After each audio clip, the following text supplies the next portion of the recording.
and to give so sacrificially to other people that it's almost giving everything we have to feed the poor, to serve others. Should we even come down to the point of sacrificing our own health or our own things to serve other people? All of those things are yes, but those things are not so that we can be seen. They're not just because, well, that's what we're supposed to do. We are doing it. The only reason it makes any difference is if we do it out of love for those people. Do we see the poor and we see them struggling, we see them hungry?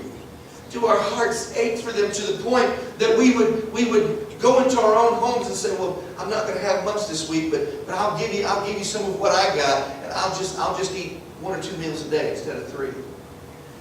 Are we willing to sacrifice that much because we see people in need?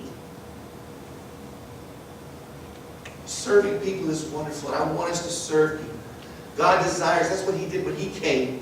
Christ served people, He loved people. But His full intention was love. His full intention was to provide for needs so that then He could provide for their ultimate need, which was salvation. My friends, anything we do without spreading the gospel of Christ, we need to make sure that love is the center of that. Because a love won't just provide for a need, a love will provide for the ultimate need, which is an understanding of Jesus Christ. Now, we know that our Lord and Savior Jesus Christ loved us. Jesus had all of these gifts, didn't He? Jesus understood all things. Jesus had all knowledge. Jesus was a great orator and a great speaker to just touch the hearts of men.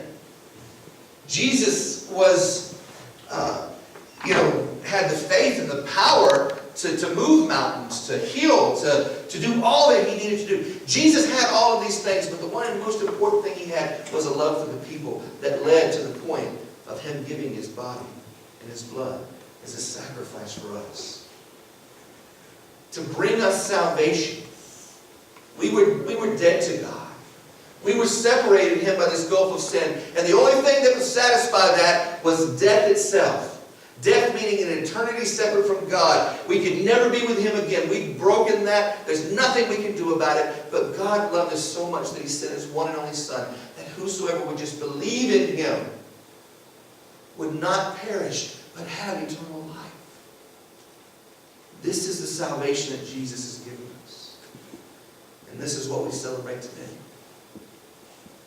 This morning, I'm going to ask the children to come on up. We have children's time at a different time this morning. Y'all come on up right here and let's talk just a minute about what we're going to do in communion time. Come on up. Joshua? Where's Carly? Is she back in the nursery? She's back in the nursery. Come on, sit right here. Come on down here and sit down. We're going to talk about what we're doing today. How many of you have ever been in church when we've had something called communion?